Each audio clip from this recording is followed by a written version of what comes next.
श्री स्वामी समर्थ, जय जय स्वामी समर्थ. नमस्कार, मी प्रियंका. तर आज आहे संडे. तर संडे स्पेशल तर काहीतरी बनवायचं असते. संडे म्हटलं तर आरामाचा आपला दिवस असतो आणि सगळे असतात घरी. तर रोज आपली घाई गडबड असते. संडे म्हटलं तर आपण सगळे कामं आरामाने करतो आणि काहीतरी स्पेशल देखील नाश्ता बनवत असतो. तर आज मी बनवणार आहे ढोकळा.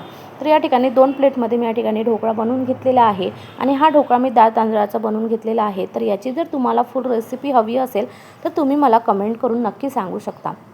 ढोकळ्यासोबत खाण्यासाठी या ठिकाणी मी बनवणार आहे शेंगदाण्याची चटणी. तर त्यासाठी मी या ठिकाणी शेंगदाणे वगैरे छानपैकी भाजून घेतलेले आहे, त्याचे साल वगैरे काढून घेतलेले आहे. त्यानंतर याला आपल्याला मिक्सरमधून ग्राइंड करून घ्यायचं आहे.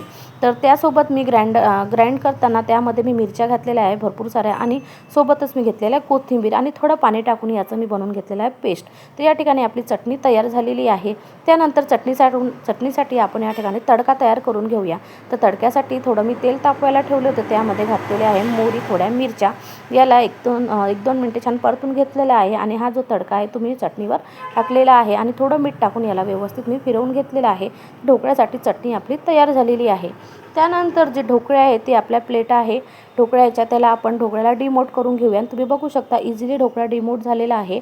त्यानंतर एक प्लेट घेतली आहे, त्यावर आपण हा ढोकळा व्यवस्थित ठेवलेला आहे आणि ढोकळ्यासाठी आपण या ठिकाणी तडका तयार करून घेऊया. मोहरी, मिरच्या, तुमच्याकडे कढीपत्ता असेल तुम्ही कढीपत्ता या ठिकाणी घेऊ शकता. अशा पद्धतीने जो तडका आहे तो आपल्या ढोकळ्यावर सगळीकडे स्प्रेड करून घ्यायचा आहे. त्यानंतर ढोकळ्याचे आपल्याला व्यवस्थित पीसेस करून घ्यायचे आहे.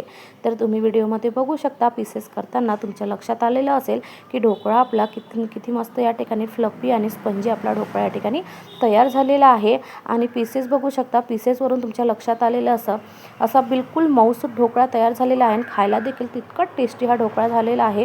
जर तुम्हाला याची रेसिपी हवी असेल तर तुम्ही मला कमेंट करून नक्की सांगू शकता. डिटेल मी याची रेसिपी तुम्हाला देणार.